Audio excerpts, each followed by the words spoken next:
What? I say sugarcane to pay my bills, says Japheth. Welcome to another episode of Spill the Bean Show, a section of Street Smart. Kwanza, kwa majina unaitwa nani? Japheth. Japheth, nyumbani ni wapi? Kisii. Asante sana Japheth.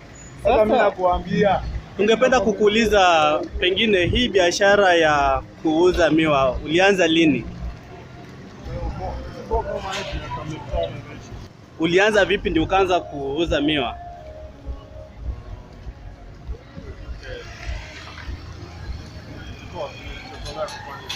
Aha.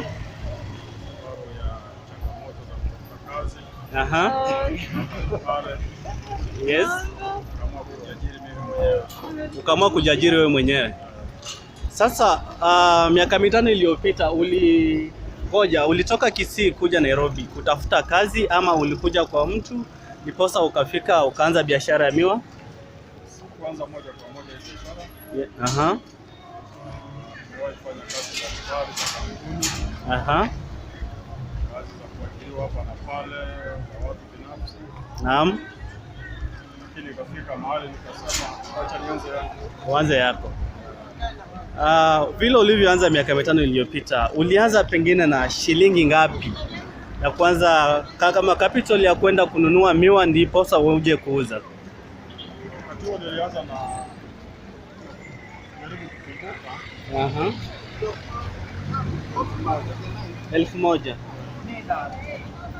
Alafu miwa vile unavyouza, unauza naona hapa umekata vipande vipande. Unauza shilingi ngapi? Shilingi 10, 20. Aha.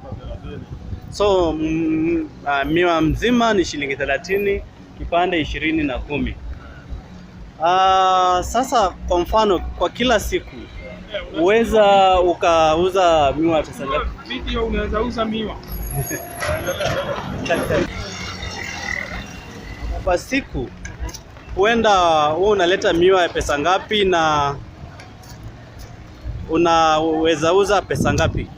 Biashara siwezi nikasema kwamba kama niweke exact kwamba kuna siku.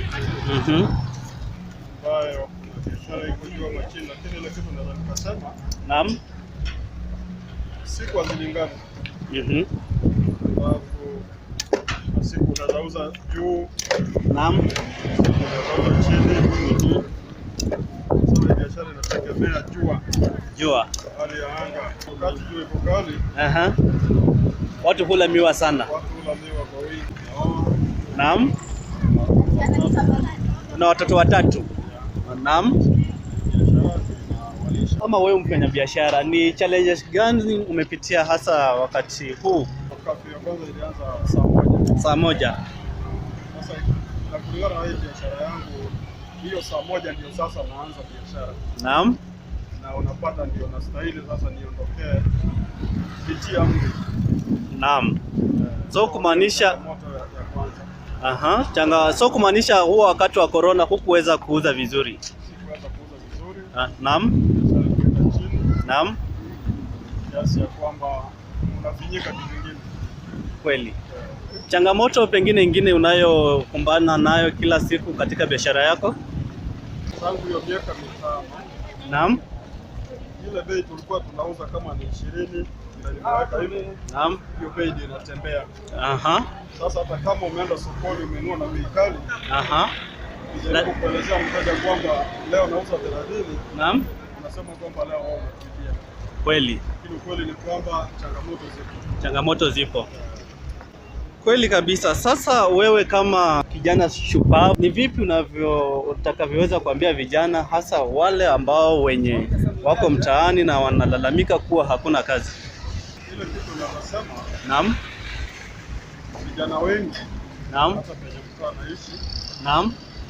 Ile kitu vijana wana Naam. Ni kutojituma. Ni kujituma. Kazi zipo. Lakini sana sana kazi zipo jua kali. Ukisema kwamba mimi nimesoma, nafanya kazi ya ofisi, Naona ofisi sasa, wazee wamekwamilia ofisi. Oh, wazee wamekwamilia ofisi. Wazee wako ofisini. Aha. Sasa ni jukumu la vijana kujituma, wakuwe creative. Wakuwe creative. Si lazima kazi kama hii yangu unaweza fanya nyingine, kuna kazi nyingi. Aha. Lakini mradi ujitume. Kazi zipo ni nyingi sana. Kazi zipo. Kazi sana, mwangaza hatuna. Aha. Mwangaza hatuna. Aha. Unapata kwamba ikifika majioni hivi. Naam. Kama sina simu yangu ya kumulika ndio wafanye wateja waangalie. Naam. Inakuwa ni changamoto. Aha. Alafu pia kwa upande wa vijana serikali imetusahau kabisa. Serikali imesahau vijana. Imetusahau kabisa kana kwamba hatupo. Aha. Sisi ukumbuka wakati wa siasa. Aha. Na siasa zikiisha unasahaulika. Ni nini unachoweza kumwambia Babu Owino kama mkazi wa Embakasi? Ile kitu ningeambia mheshimiwa Babu Owino. Naam. Jinsi alivyotusii kama sisi vijana tukampigia kura. Naam. Aweze kutukumbuka vile vile kama sisi vijana. Naam. Na kama sisi wafanyabiashara wadogo. Yes. Atukumbuke zaidi. Ungeweza kuambia nini hao vijana wale waliosoma? Ile kitu ningewaambia vile nimesema awali ni kwamba wajaribu kuwa wabunifu. Wajaribu kuwa wabunifu. Sababu umesoma, umesomea ufundi fulani. Naam. Mbona usijitume ufungue hiyo biashara ambayo umesomea? Kama umesomea useremala, unafungua kama ndiyo kazi. Kama ni kidogo, unaanza pole pole. Naam. Kama umesomea biashara kama mimi, unafungua hata kama ni kidogo.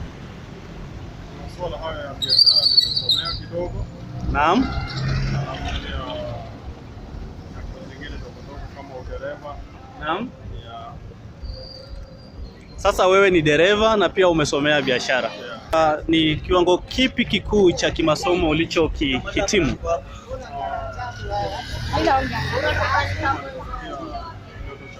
Kidato cha 4. Naam.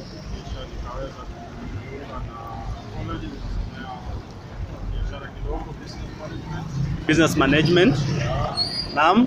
Baada ya hapo nikaenda kidogo katika biashara yangu, nikaweza kujifunza udereva. Naam.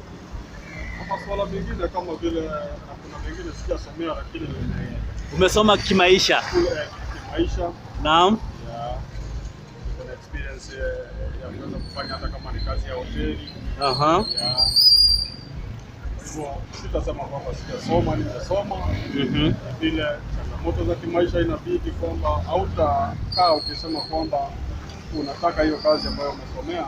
Naam. Ile ambayo iko kwa mkono ndio unafanyia kazi. Asante sana.